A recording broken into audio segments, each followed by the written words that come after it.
ചോദിച്ചോ. പക്ഷേ ഈ രാജിയില്ലാതെ രാഹുലിനെ ഇപ്പോൾ സ്വതന്ത്രനാക്കിയിരിക്കുന്ന തരത്തിലൊരു സംരക്ഷണം ഒരുക്കലാണ് എന്നാണ് പറയുന്നത്. ആര് പറഞ്ഞു? ആരാ പറഞ്ഞത്? അല്ല, ആരാ പറഞ്ഞത് അങ്ങനെ? ആരെങ്കിലും രാജിവെക്കുമെന്ന് പറഞ്ഞിരുന്നോ? ഇല്ലല്ലോ. നിങ്ങൾ കേരളത്തിൽ ഇത്തരമൊരു സംഭവം ഉണ്ടായിട്ട് ആദ്യമായിട്ടാണ് ഒരു രാഷ്ട്രീയ പാർട്ടി ഇത്രയും കാർക്കശ്യത്തോടു കൂടിയും ഇത്രയും നിശ്ചയദാർഢ്യത്തോടു കൂടിയും ഒരു തീരുമാനമെടുക്കുന്നത്. KPCC പ്രസിഡന്റ് നിങ്ങളോട് പറഞ്ഞല്ലോ, ഒരു കംപ്ലൈൻറ്റ് ഞങ്ങളുടെ കയ്യിലില്ല, ഞങ്ങളുടെ കയ്യിലൊരു പരാതിയില്ല, ഒരു തെളിവുകളും ഞങ്ങൾക്ക് ആർക്കും തന്നിട്ടില്ല. എന്നിട്ടും 24 മണിക്കൂറിനകം യൂത്ത് കോൺഗ്രസ് പ്രസിഡന്റ് സ്ഥാനത്ത് നിന്ന് അദ്ദേഹം രാജിവെച്ചു. അതിനുശേഷം പാർട്ടി ഗൗരവതരമായി ആ കാര്യം പരിശോധിച്ചു, മുഴുവൻ നേതാക്കളുമായി ആശയവിനിമയം നടത്തി. എന്നിട്ട് ഞങ്ങൾ പാർട്ടിയിൽ നിന്നും, പാർലമെൻ്ററി പാർട്ടിയിൽ നിന്നും അദ്ദേഹത്തെ സസ്പെൻഡ് ചെയ്ത് മാറ്റി നിർത്താൻ തീരുമാനിച്ചു. ഏതെങ്കിലും രാഷ്ട്രീയ പാർട്ടി ഇത്തരം തീരുമാനം കേരളത്തിൽ എടുത്തിട്ടുണ്ടോ? റേപ്പ് ഇപ്പോൾ ഞങ്ങളെ ആക്രമിക്കുന്നവർ, ഞങ്ങളെ കളിയാക്കുന്നവർ, ഇപ്പോൾ മന്ത്രി MP രാജേഷിൻ്റെ സ്റ്റേറ്റ്മെൻറ്റ് ഞാൻ കണ്ടു. ഇത് ഭയങ്കര കോംപ്രമൈസായി പോയത്. ഒരു റേപ്പ് കേസിലെ പ്രതി കൈപൊക്കിയിട്ടാണ് അദ്ദേഹം മന്ത്രിയായിട്ട് അവിടെ ഇരിക്കുന്നത് നിയമസഭയിൽ. സ്വയം ഒരു ഉളുപ്പ് വേണ്ടേ? ഒരു റേപ്പ് കേസിലെ പ്രതി MLA ആയിട്ടിരിക്കുകയാണ് CPM. ഞാൻ പേരൊന്നും പറയില്ല ആരുടെ. ഞങ്ങളതാണ് ചെയ്തത്.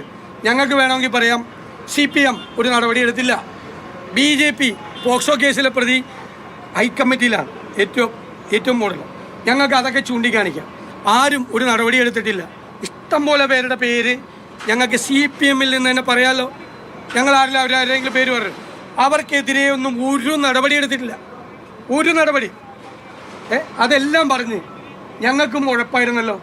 ഞങ്ങൾ ആദ്യം തന്നെ അദ്ദേഹത്തെ സ്ഥാനത്തുനിന്ന് മാറ്റി, പിന്നെ അദ്ദേഹത്തെ സസ്പെൻഡ് ചെയ്ത് അതിൽ നിന്ന് ഞങ്ങൾ മാറ്റി നിർത്തി. അതെന്തുകൊണ്ടാണ്? സ്ത്രീകളോടുള്ള ഞങ്ങളുടെ പ്രസ്ഥാനത്തിൻ്റെ ബഹുമാനവും ആദരവുമാണ്. അവരുടെ ആത്മാഭിമാനത്തിന് മുറിവേറ്റെന്ന് ഞങ്ങൾക്ക് തോന്നിയപ്പോൾ ഞങ്ങളുടെ പാർട്ടി ചെയ്താണ്.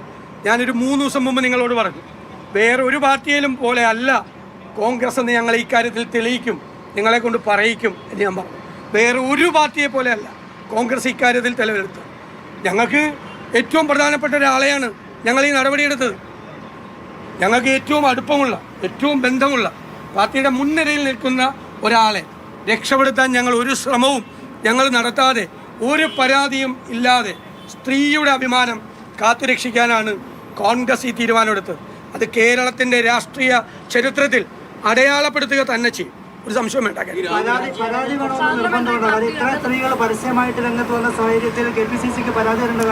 അല്ല, ഞാൻ പറഞ്ഞത് ബാക്കിയുള്ള കേസിൽ FIR രജിസ്റ്റർ ചെയ്തിട്ട് പോലും അവിടെ തന്നെ ഇരിക്കുകയല്ലേ ആളുകൾ. അല്ലല്ല, ഇപ്പോൾ ആരോപണം ഉന്നയിക്കുന്ന ആളുകൾ അവരുടെ പാർട്ടിയിൽപ്പെട്ട, ഞാൻ എന്നെ കൊണ്ട് പേര് പറയിപ്പിക്കാൻ വേണ്ടിയിട്ടാണോ താങ്കൾ ശ്രമിക്കുന്നത്? മുഖ്യമന്ത്രിയുടെ ഓഫീസ് തൊട്ട് ഇരിക്കുന്നില്ലേ? നിങ്ങൾ അതൊന്ന് ചോദിക്കും. നിങ്ങളെല്ലാവരും ചോദിക്കും. നിങ്ങൾക്ക് എന്നോട് ഈ ചോദിക്കുന്നത് പോലെ മുഖ്യമന്ത്രി പിണറായി വിജയനോട് നിങ്ങൾ ചോദിക്കോ? ചോദിക്കില്ല.